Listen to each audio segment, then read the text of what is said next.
Salmo 41.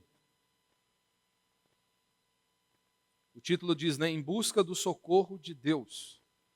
Mas o título da mensagem que eu quero compartilhar com você é esperança em meio à calamidade. Será que é possível isso? Mesmo nos dias mais tenebrosos, nós encontrarmos refúgio e refrigério na presença de Deus? O pano de fundo deste salmo, Davi ele vai retratar, ou melhor, você vai perceber que Davi ele está acusando os seus inimigos de se levantarem contra ele, ou melhor, de não serem misericordiosos com ele no dia da desgraça. Ele estava enfrentando dias maus, né? Traição por todos os lados, doença, o próprio amigo, o cara que comia com ele à sua mesa, estava o traindo. E Davi diz exatamente isso. Ele se achega a Deus, abre o seu coração, e ele se queixa diante de Deus justamente por conta desses homens. Ou seja, ele está acusando os seus inimigos de não serem misericordiosos com ele no dia da sua desgraça. O interessante é que Davi pecou. E ele se encontrava em toda aquela desgraça, sofrimento e dores, justamente por conta dos seus próprios pecados. Talvez uma das orações mais distantes de nossos dias, né? Talvez você já até se esqueceu, de orar como o salmista diz, Senhor, faz-me reconhecer se há algum caminho mau. Porque todos nós que estamos aqui temos uma facilidade tremenda para enxergarmos o erro na vida do irmão, na vida do outro. Se eu pedisse para você enumerar ali 10 erros ou 10 falhas de seu irmão, eu creio que você não levaria muito tempo para preencher isso. Mas se fosse para você enumerar os seus próprios pecados, talvez você levaria um bom tempo para enumerar os seus próprios pecados. Davi, ele pecou, encontra-se fraco, necessitado, num dia de calamidade, e mesmo diante deste cenário, Davi não deixou de orar a Deus. Porque veja, a maioria de nós, quando enfrentamos sofrimentos, nós queremos colocar a culpa inclusive em Deus. Nós somos tentados a isso. Quando nós passamos por angústias, aflições, o culpado pode ser inclusive Deus. Você não pode se esquecer, a maioria de vocês que estão aqui, a maioria de nós, nos convertemos tarde. Ou seja, a lei da semeadura, ela continua valendo, ela está de pé. Se você plantou 1 quilo de feijão, você não vai colher 1 quilo de feijão. Você vai colher muito mais. Na vida espiritual não muda, continua valendo a mesma regra, a mesma lei. Então pense, você plantou uma vida inteira de espinhos. E aí, de repente, no tempo, você se converte, Deus abre os seus olhos e quebrando o seu coração. E agora você simplesmente quer que Deus faça uma mágica ou varra para debaixo do tapete todos os seus pecados e as consequências dos seus pecados. Mas nós não vemos isso nas Escrituras. Davi está sofrendo, e não apenas neste salmo, inúmeras vezes Davi retrata isso. Senhor, eu sei que eu estou sofrendo justamente por conta dos meus pecados. Isso não o impede de buscar a Deus e clamar a Deus por misericórdia. Veja, Davi, aqui está a grande diferença de Davi para a maior parte da cristandade. Davi ele não se levantou contra Deus. Davi não ficou colocando Deus contra a parede. Isso é uma loucura que os crentes fazem, não é? Porque veja, eles dizem, Deus é o Criador dos céus e da terra. É o Deus Todo-Poderoso. Pastor, mas Deus não é? Sim, Deus é.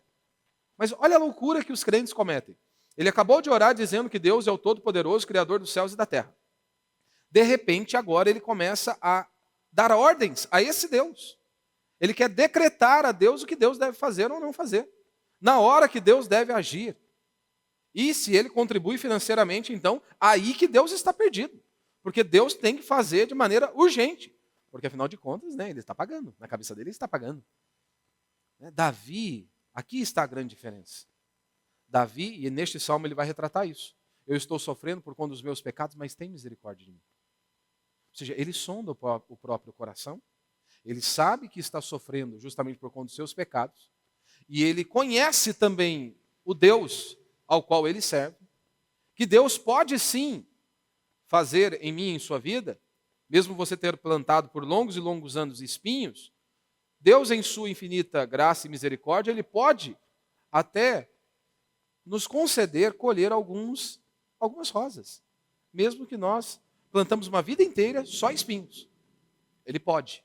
Não que ele deva fazer, mas ele pode. Ele pode conceder isso a mim e a você.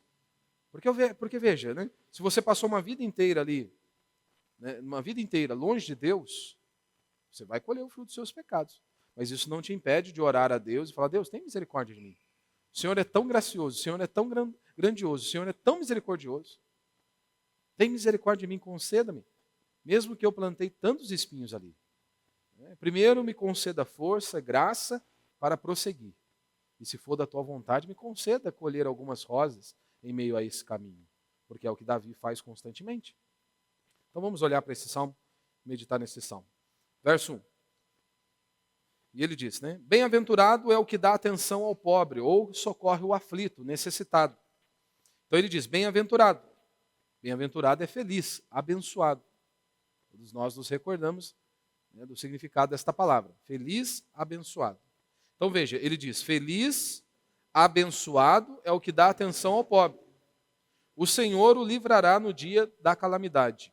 Ou seja, quando nós estendemos as nossas mãos e ajudamos aqueles que estão em necessidade, no momento de dificuldade, a promessa de Deus, por meio da boca de Davi, é que Deus vai te socorrer no dia da sua calamidade. E eu creio que você, a maioria de nós, ou se não todos nós, podemos testificar isso. A misericórdia de Deus, a grandeza de Deus e o cuidado de Deus para comigo e com você, nos dias mais tenebrosos. E eu não estou falando de você servir ou ajudar, estender a mão a alguém, esperando algo em troca. Porque isso não é isso que a Bíblia nos ensina. Não é isso que as Escrituras nos ensinam. Nós fazemos e estendemos as nossas mãos porque Deus nos ensina a agirmos assim. E eu sei, né, que alguns querem colocar um padrão tão grande que ninguém se encaixa no seu parâmetro. Ninguém, você nunca pode estender a mão para ninguém porque o padrão que você estabeleceu é tão alto que ninguém consegue atingir. Ninguém consegue atingir. Então, você sempre vai estar livre de estender as mãos para o próximo. Mas Davi está dizendo aqui, ó, feliz, abençoado é o que dá atenção ao pobre. E ele vem com promessas a essa pessoa que faz o que Deus diz. O Senhor o livrará no dia da sua calamidade. Não apenas isso. O Senhor lhe dará proteção e preservará a sua vida. E ele o fará feliz, na onde? No céu? Não, na terra. Aqui. Ele vai cuidar de você. Ele vai suprir as suas necessidades. O Senhor lhe dará proteção e preservará a sua vida. Ele o fará feliz na terra. Não o entregará à vontade dos seus inimigos. O Senhor o sustentará no leito da enfermidade. Quando estiver doente, tu lhe afofarás a cama. Veja, servir a Deus não é uma garantia de ausência de sofrimento, como alguns querem, né? Enfiar a goela abaixo. Não, Jesus nunca prometeu isso. Pelo contrário, o convite é, quer me seguir? Ótimo, tome a sua cruz e siga-me. Vai ter que abandonar pai, mãe, aborrecer pai, mãe, seja quem for, para fazer a minha vontade. Aqui, mais uma vez, nós oramos sempre, para que Deus possa operar o sobrenatural, porque afinal de contas nós professamos uma fé assim, não é? Qual é a nossa fé? Nós não dizemos que a virgem deu à luz a um filho? Milagre, algo sobrenatural. A virgem deu à luz um filho. Nós professamos uma fé que nós dizemos que o nosso Senhor foi pendurado no madeiro, numa cesta, e ressurgiu no domingo. Isso é fé. Ele ressuscitou dentre os mortos. Então nós cremos que ele continua agindo e operando na vida do seu povo. Ele pode fazer quando ele quiser, e do jeito que ele quiser, e na hora que ele quiser.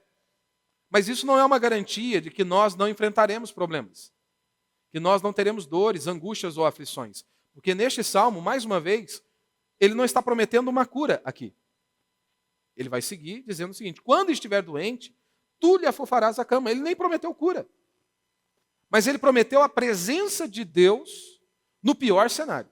Ou talvez em um dos piores cenários. Porque se você já sofreu com enfermidade, uma das coisas que mais tenta minar a nossa fé é a enfermidade. É você conviver com uma doença. É você conviver com uma limitação. E o salmista está dizendo, olha, Deus vai cuidar de você. Ele pode curar, com certeza, mas se ele não curar, ele vai te dar forças para que você possa enfrentar aquele momento, por pior que ele seja. Ele vai te sustentar. Verso 4. Eu disse, Senhor, compadece-te de mim, cura-me, pois pequei contra ti. E aqui está a grande diferença de Davi para a maior parte dos crentes hoje. Davi reconhece o seu erro. Davi reconhece o seu pecado. Qual foi a última vez que você reconheceu os seus pecados em sua oração? Temos dificuldade nos relacionamentos justamente por conta disso. Dois deuses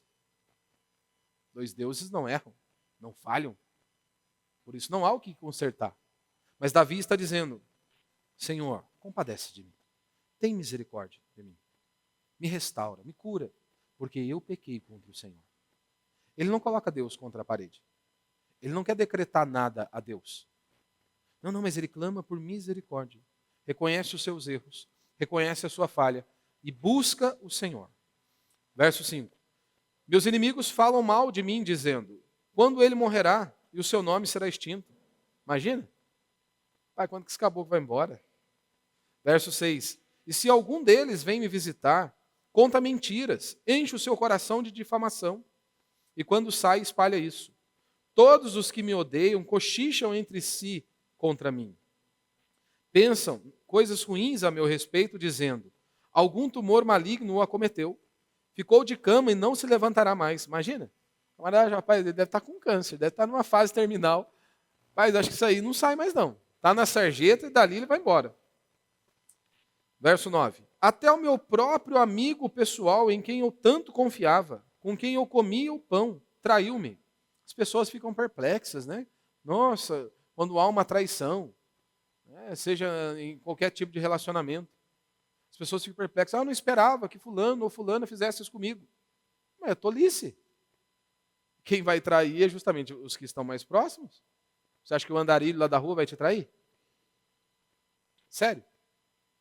Traição sempre vem dos que estão próximos a nós. Não é? E aqui Davi está dizendo isso, olha o cenário. Angústia, aflição, enfermidade, inimigos se levantando e mais agora a traição de alguém próximo. Verso 10. Mas tu, Senhor, compadece-te de mim e levanta-me para que eu lhes retribua. Eu sei que aqui muitos podem gostar desse versículo, né? Rapaz, escorreu até o veneno aqui agora, né? Então é assim que eu vou orar agora, para Deus pesar a mão. Davi podia orar assim, porque Davi estava na condição de rei. Ele podia pedir para exercer uma sentença, uma vingança, né, que Deus pesasse a mão. Isso não cabe a mim, a você.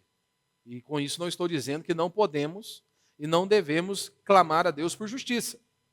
Não me entenda mal. E também não estou dizendo que nós não podemos nos alegrar quando Deus executar a justiça. Sim, podemos. E eu vou explicar isso mais adiante. Verso 11. Sei que te agradas de mim por causa disto. Meu inimigo não triunfa contra mim. Quanto a mim, tu me sustentas na minha integridade e me colocas para sempre na tua presença. Bendito seja o Senhor, Deus de Israel, de eternidade a eternidade. Amém e amém.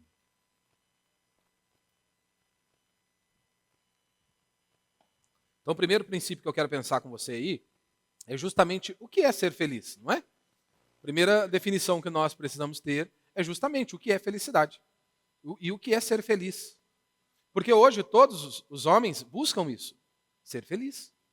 Correm atrás da felicidade. Só que veja, para mim a felicidade pode significar uma coisa. Para você, a felicidade pode significar outra coisa. E aí então o cristão, ele recorre à Escritura. Porque se nós somos cristãos, entende-se então que nós vamos ver o que a Bíblia diz sobre determinado assunto, ou sobre determinada questão. Porque felicidade para o mundo é outra coisa. A felicidade para o mundo, ela só é obtida por meio de coisas, né? Se nós possuímos muitos bens, temos muito dinheiro, temos status, prestígio, então seremos felizes. Mas será se a Bíblia afirma com essa mesma ótica, ou com esse mesmo olhar? Então nós precisamos ver o que é ser feliz na Escritura. Se você se lembra, Jesus, no seu sermão mais famoso, o Sermão da Montanha, ele tratou das bem-aventuranças. Ou seja, do que é ser feliz, como ser abençoado. E ele diz o seguinte, lá em Mateus capítulo 5, do verso 3 ao verso 11, ele diz: bem-aventurados, ou seja, felizes, abençoados, os pobres em espírito, pois deles é o reino do céu. Bem-aventurados os que choram, pois serão consolados. Já é algo muito contraditório para nós, né? E hoje as pessoas têm uma aversão total a lágrimas, a choro. E Jesus está dizendo, feliz, abençoado os que choram, pois serão consolados. Bem-aventurados os humildes, pois herdarão a terra. Bem-aventurados os que têm fome e sede de justiça, pois serão saciados. Bem-aventurados os misericordiosos, pois alcançarão misericórdia. Bem-aventurados os limpos de coração, pois verão a Deus. Bem-aventurados os pacificadores, pois serão chamados filhos de Deus. Bem-aventurados os perseguidos por causa da justiça, pois deles é o reino do céu. E ele conclui dizendo: bem-aventurados sois, quando vos insultarem, perseguirem e mentindo, disserem todo mal contra vós por minha causa. Ou seja, vocês são felizes, abençoados, se forem perseguidos por conta do meu nome. Então veja, de acordo com a ótica de Cristo e a ótica da Escritura, bem-aventurado, ou seja, feliz, abençoado, não significa não ter doença. Ser feliz, ser abençoado, na ótica da Escritura, na ótica bíblica, não é você não ter nenhum problema. Não é você não ter nenhuma dificuldade. Não é você não enfrentar nunca em sua vida nenhuma crise, seja ela qual for. Ser feliz, ser abençoado, segundo a Escritura, não é que tudo na sua vida está dando certinho, não. Que os filhos estão bem caminhados, que você não tem nenhum problema financeiro, você não tem nenhum problema conjugal, que você não tem nenhum problema com seus filhos.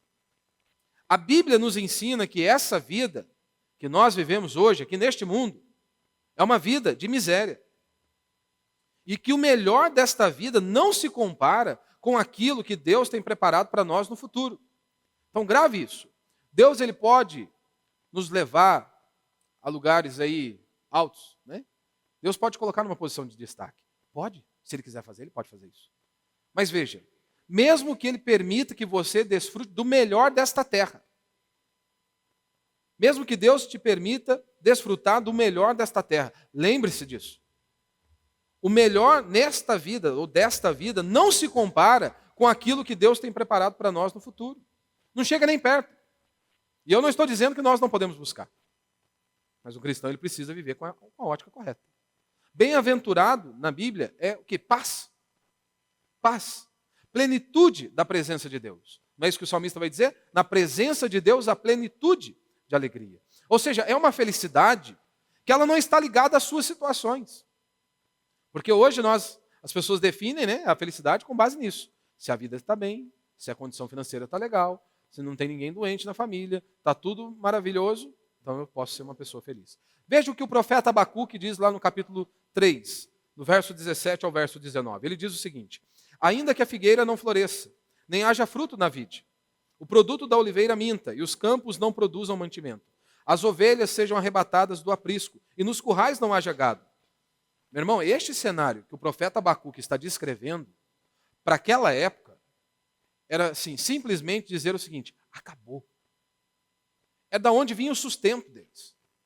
Ou seja, era o meio pelo qual eles iriam se manter de pé. Ele está colocando o pior cenário, a pior circunstância. E aí ele diz o seguinte: olha, todavia eu me alegro no Senhor e exulto no Deus da minha salvação. Ou seja, por pior que estejam essas coisas, por mais que o mundo esteja ruindo, eu me alegro no Senhor. Exulto no Deus da minha salvação. E aí no verso 19 ele diz: o Senhor Deus é a minha fortaleza e faz os meus pés como da corça. Ou seja, no pior cenário, ele se levanta cheio de fé, de esperança, confiança que Deus há de suprir.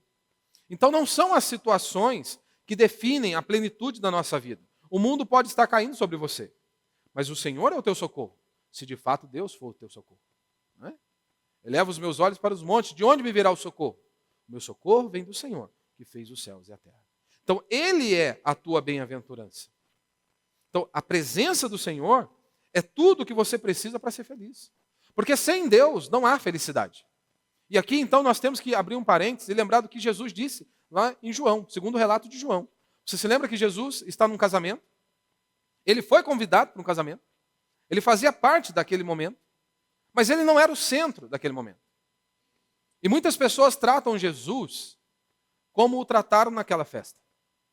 Muitas pessoas acham que Jesus é uma espécie de 190. E muitos crentes, e você pode ser um desses, que só lembra de Deus e de orar a Deus e buscar a Deus quando as coisas apertam. Quando a circunstância, o cerco está fechado. Aí então, no momento de emergência, eu vou acionar a Cristo. Porque foi isso que fizeram. Ele era mais um dentre os convidados. Cristo não pode ser algo que você acrescenta à sua vida para ela ficar melhor. Enquanto você olhar para Cristo como algo que você acrescenta à sua vida para ficar melhor, esquece. Cristo não é algo que nós fazemos no domingo, ou acrescentamos no domingo para abençoar a nossa semana. Cristo é tudo para mim e para você. Porque Cristo afirmou isso, não foi? Sem mim, nada podeis fazer. Mas quantas vezes eu e você queremos conduzir a nossa vida à parte dele? Seja o nosso casamento, a criação dos nossos filhos, o nosso trabalho. Achamos que não precisamos de Deus. Mas quando as coisas apertam, nós nos lembramos dele. Quando tudo dá errado, então nós queremos nos levantar contra ele. Mesmo que nós não estamos buscando o Senhor. Mas achamos que estamos no caminho correto. Então Cristo não pode ser algo que você acrescenta ao domingo. Ele tem que ser a sua vida. Sem Cristo não há alegria. Sem Cristo não há felicidade. Você pode ter dinheiro, sucesso, fama, mas não alegria. Não paz, verdadeira não. A paz que eu vos dou, o mundo não pode roubar. Para os perversos, diz o meu Deus, não há paz. Mas aí, para que isso seja uma verdade em mim e em sua vida, Cristo não pode ser 190, que você o aciona apenas no momento que as coisas apertam. Não é só no momento de emergência. Cristo não trabalha assim. Então, bem-aventurança vem da plena entrega e confiança no Senhor. Aí então somos felizes e abençoados. Quando de fato há essa entrega plena e uma confiança plena no Senhor. E eu sei que talvez você possa estar pensando aí no seu coração e na sua mente. Pastor, maravilhoso, no papel isso é bonito. Mas não é bem assim que funciona não, viu, pastor? Na prática não funciona. Ora, mas esse salmo está aqui para nos falar sobre isso. E se você duvida disso, então você está duvidando da palavra de Deus. Você está duvidando do cuidado de Deus. Aí o seu problema é falta de fé. Para crer que Deus pode sim fazer mais. Porque é isso que Davi está descrevendo aqui. Eu sei que eu pequei. Eu sei que eu estou sofrendo justamente por conta dos meus pecados, mas compadece de mim. Tem misericórdia de mim. Opera na minha vida. É isso que ele está pedindo ao Senhor. Então, bem-aventurança ou bem-aventurado não é ausência de dor, mas é conforto na dor. Porque ele não prometeu uma cura aqui. Mas ele disse, Deus vai afofar a cama. Ou seja, em outras palavras, o que o salmista está dizendo é, Deus não vai te deixar sozinho. Nós temos esta mesma confiança que Davi tem. Quando você passa por problemas, dificuldades, luto, enfermidade, você tem essa mesma certeza? Deus está comigo. Ele garantiu isso. Ele garantiu. Agora nós cremos? Então, do verso 1 ao verso 3, ele descreve essas bênçãos, né? As bênçãos prometidas àqueles que consideram os pobres, que socorrem os pobres. Né? Do verso 4 ao verso 9, ele declara o seu próprio caso. Ele abre o coração e expõe o momento difícil que ele está passando. E então, do verso 10 ao verso 11, do verso 10 até o verso 13, ele ora, né? E ele encerra com orações de graça, né? Agradecendo a Deus. Então, Davi já nos mostra aqui que o dinheiro não resolve tudo. Porque esse é o problema do ser humano. Porque se você não tem dinheiro, você é pobre, o pobre ele sempre acha que quando ele tiver dinheiro, a vida dele vai estar resolvida. E eu não sou ignorante de dizer a ponto que nós não precisamos de dinheiro. Não sou tolo. Mas o dinheiro não resolve tudo. Tem pessoa que ela fica imaginando, quando eu tiver aquele trabalho, ou quando eu receber aquela promoção, ou quando as circunstâncias ao meu redor mudarem, ou seja, tudo irá terminar bem. Em outras palavras, então eu vou ser feliz. Isso é tolice, meu irmão. Se dinheiro resolvesse tudo, você não veria tantos artistas, tantos homens aí, podres de rico, vivendo uma vida desgraçada, infeliz, sem sentido e sem significado, sem propósito. E Davi está mais uma vez reafirmando isso. Então, lembre-se, do barraco do pobre, à mansão do rico. Do barraco do pobre, à mansão do rico, há necessidades. Ponto final. Pode ser o barraco mais simples, ou a mansão mais top. Sempre vai existir uma necessidade. Qual necessidade? Necessidades do coração que só Deus pode suprir. Que o dinheiro não pode suprir. Que uma mulher não pode suprir. Que o sexo não pode suprir. Que nada nesse mundo pode suprir a não ser Deus. Então só Deus pode nos dar o que nós precisamos. Pois o nosso socorro vem dele, que criou os céus e a terra. Nós vemos aqui também que Davi está deixando muito claro que Deus ele se agrada daquele que se compadece do outro. Nós somos excessivamente críticos com as dificuldades dos outros, não somos? Na maioria das vezes somos.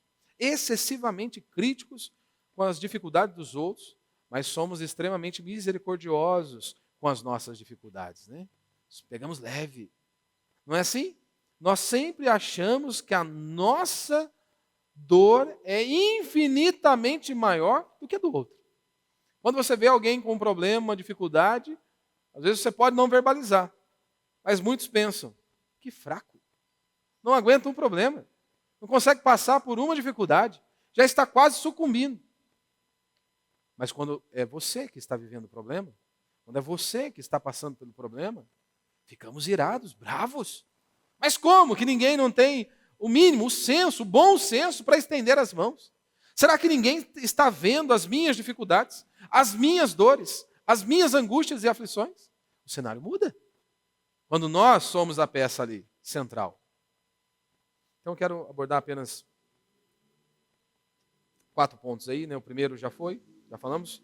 Segundo, seja misericordioso com o necessitado.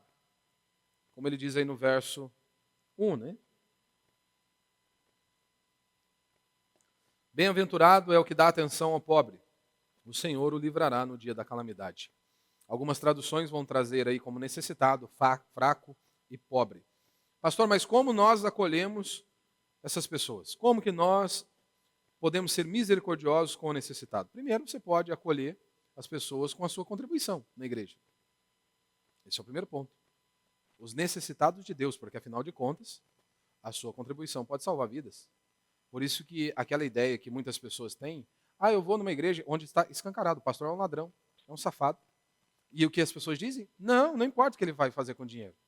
Importa que eu estou contribuindo. O que ele vai fazer com o dinheiro é problema dele com Deus. Ora, se você pensa assim, é um desserviço que você faz em prol do reino dos céus. Você está errado se você age dessa maneira. Porque se o dinheiro que deveria ser usado e ser empenhado na obra de Deus, seja para socorrer os necessitados, seja até mesmo com os mantimentos mais básicos, seja por meio de levar o evangelho, pregar o evangelho, e você contribui no lugar onde não há isso, é um desserviço que você faz. É um desserviço. Então a sua contribuição, ela salva vidas, ela supre a maior necessidade humana, que é Deus. Que é Deus. Dinheiro que servirá para ajudar pessoas. O mundo critica a igreja, né? E eu falo a igreja de um modo geral, onde eles dizem, não, são todos um bando de ladrões e eles não fazem nada. É que eles não buscam nenhuma informação, né?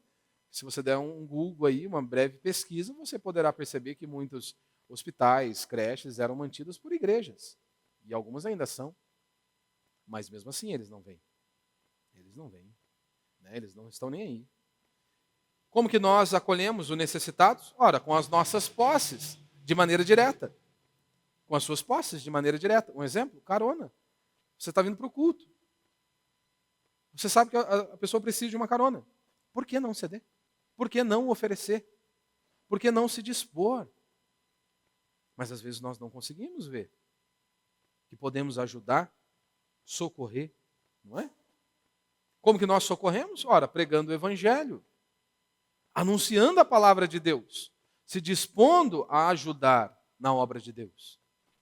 E isso você pode pregar aonde você estiver, mas dentro do nosso contexto como igreja, para servir de maneira ainda mais eficiente, ora, se dispõe a ser um líder de pequeno grupo. É fácil? Já vou te antecipar, claro que não. Lidamos com pessoas. Pessoas são difíceis, assim como eu sou difícil e você é difícil. Precisamos abrir mão do nosso tempo. Às vezes saímos um pouco da zona de conforto, mas nós existimos para Ele, para a glória dEle. Nós fomos comissionados, nós temos uma missão. E precisamos cumprir esta missão. E dentro do nosso contexto, uma das maneiras de você servir e socorrer o necessitado é se colocando à disposição. Para ser um líder de pequeno grupo, para ajudar, para auxiliar. Um argumento, né, que as pessoas utilizam, né, para não ajudar é o seguinte: estão colhendo o que eles plantaram. E eu sei, em muitos casos é verdade.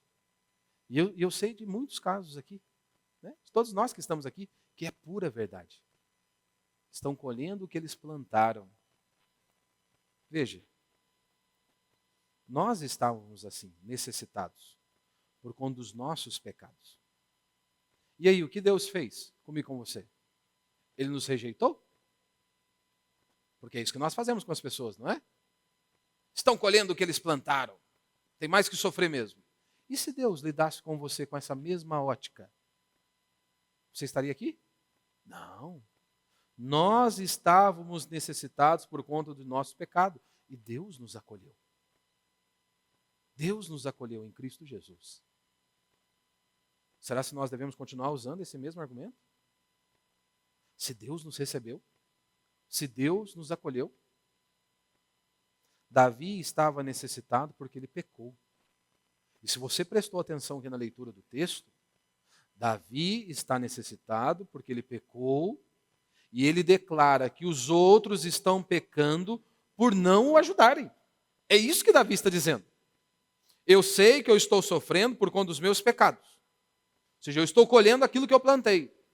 Mas ele continua. Mas esses homens também estão errados, porque eles não estenderam a mão quando eu precisava. Isso nos leva a refletir, né? Pensar se de fato temos obedecido a Deus ou não. Só que ele diz que há promessas aos generosos, aqueles que estendem as mãos para socorrer o pobre, o aflito, no dia da sua calamidade. Primeiro destaque que ele dá, a primeira ênfase que ele dá aqui é o livramento no dia da desgraça. Ou seja, seja gracioso com as pessoas que se encontram em desgraça e Deus será gracioso contigo no dia da sua desgraça. É isso que ele está dizendo aqui com outras palavras no verso 1. Né? Bem-aventurado é o que dá atenção ao pobre. O Senhor o livrará no dia da calamidade. Não é toma lá da cá não, tá, irmão? Senão você já vai trabalhar com essa perspectiva, né? Vou fazer aqui que Deus vai me socorrer ali. Não, não, não. Faça porque Deus disse que devemos fazer. Vamos estender a mão, vamos ajudar quantas vezes for necessário. Se quer, se tem desejo de se levantar, estamos lá. Vamos estender a mão, vamos ajudar, vamos fazer o que precisa ser feito. E não vamos esperar nada em troca, mas há a promessa. Eu vou cuidar de vocês. Eu vou cuidar de vocês. Eu vou sustentar vocês. E eu creio que se você for transparente, se você for honesto, consigo mesmo, eu sei que você pode testificar isso. De inúmeras vezes Deus te socorrendo. De inúmeras vezes Deus provendo, cuidando, sustentando, vindo um recurso, uma provisão de onde você nem imaginava. Eu creio que todos nós podemos, ou se não, a maioria de nós podemos testemunhar. Ele diz aqui proteção. Proteja o aflito e Deus vai te proteger no dia da sua aflição. E não apenas isso, ele tem uma outra promessa, a força na enfermidade. Ele vai afofar a cama. Então a promessa aqui nem é de livramento da doença, mas é de alívio em meio a elas. É que Deus vai cuidar, Ele vai ser o seu refúgio, o seu refrigério, nos piores momentos. Não é que os crentes eles não enfrentam dificuldades. Não é isso que a Bíblia nos ensina. Não, os crentes também passam por problemas, enfrentam dificuldades. O que o salmista está dizendo aqui é que eles, os cristãos, eles não vão enfrentar esses problemas sozinhos. Aqui está a grande diferença do cristão para o ímpio. Jesus não prometeu ausência de dor, ausência de sofrimento, mas ele garantiu. Está comigo, com você, todos os dias até a consumação dos séculos. Mais uma vez, a pergunta é, nós cremos? Temos feito o que ele ordenou? Porque se você estiver fazendo o que ele ordenou, só descansar. Ele vai cuidar de você. Terceiro, confesse os seus pecados, como ele diz aí, né, no verso 4. Eu disse, Senhor, compadece-te de mim. Cura-me, pois pequei contra ti. Meu irmão, pela 1000ª vez que Davi está dizendo é, eu sofro porque pequei. E nós esquecemos de avaliar a nossa vida à luz da palavra de Deus. Nós esquecemos, né, de orar como salmista, Senhor, faz-me reconhecer se há algum caminho mau.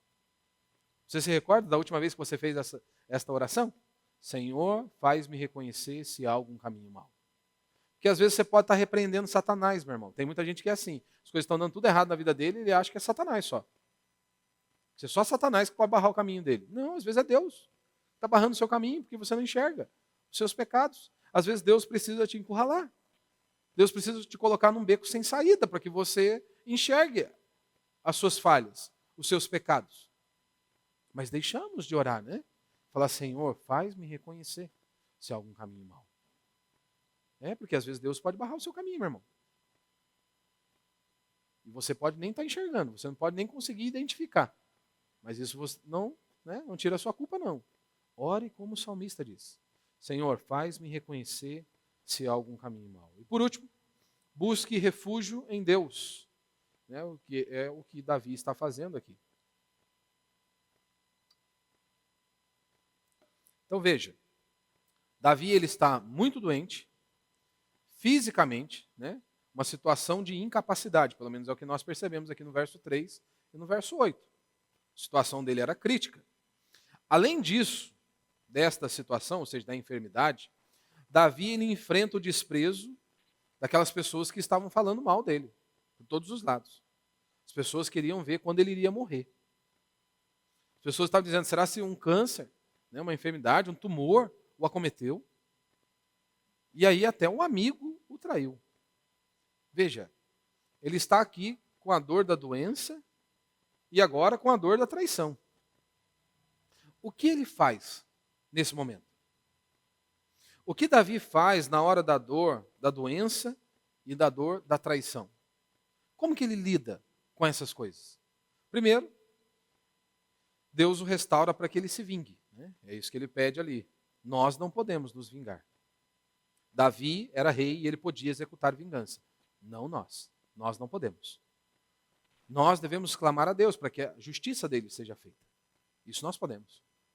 E nós podemos também nos alegrar em saber que nenhuma maldade ficará impune diante do nosso Deus. Ninguém. Toda maldade que o homem cometer não ficará impune. E nós deveríamos nos alegrar com isso. Se nós vemos a maldade aí, nós devemos orar a Deus para que Deus possa intervir, que Deus possa executar, sim, o juízo, que Deus possa punir. Mas não buscarmos pela nossa própria força ou pelo nosso próprio braço. Mas podemos sim pedir para que Deus possa executar a justiça. Como que Davi lida diante da dor, da enfermidade e da dor da traição? Ele pede a Deus misericórdia. Misericórdia. Ao invés de blasfemar, murmurar, ficar batendo boca com Deus, ele recorre a Deus, ele clama a Deus por misericórdia. Fala, Deus, tem misericórdia de mim. Como que ele lida na hora da dor, da dificuldade? Tendo fé. Fé. Confiando em Deus, dependendo de Deus, esperando em Deus. Sabendo que ele pode sim fazer, que ele pode intervir e que ele pode mudar aquele cenário. Davi ora a Deus, tendo fé. Será que nós ainda temos fé? Que ele pode intervir? Que ele pode operar? Fuja das extremidades. As extremidades são perigosíssimas. Lá, só bênção. Aqui, não, nada de bênção. Tome cuidado. Equilíbrio. A Bíblia é bem equilibrada. A Escritura há equilíbrio a todo instante aqui. Graça e lei. Todo momento. Pregação genuína, confrontando o pecado, mas sempre falando da graça, da misericórdia, por aí vai. Combatemos um lado da teologia da prosperidade, mas nós não podemos cair para o outro erro. Que não, Deus odeia que você prospere financeiramente. Ora, João disse o contrário, não é? Faço votos pela vossa prosperidade, assim como é próspera a vossa alma. Vocês, espiritualmente falando, vocês já são prósperos. Mas eu oro para que Deus possa te sustentar. Claro, se você prospera, muitas pessoas podem ser abençoadas também, não é? Por meio da sua vida. Se Deus te dá algo, não é para que você simplesmente se feche em seu mundinho. Você pode ser um instrumento nas mãos de Deus e um canal para que a bênção de Deus alcance mais pessoas. Mas temos que ter fé. Como que Davi lida com essa dor do sofrimento e a dor da doença, da traição e a doença, a enfermidade? Ele acolhe, ele ora para acolher. Ele pede esse acolhimento no dia da fraqueza dele. E ele então tem a certeza que o Senhor irá acolhê-lo no dia da própria fraqueza. E é isso que eu e você temos que fazer. Estender as mãos porque Deus disse. Ponto final. Ah, mas e se a pessoa não voltar? E se a pessoa trair? Acabou.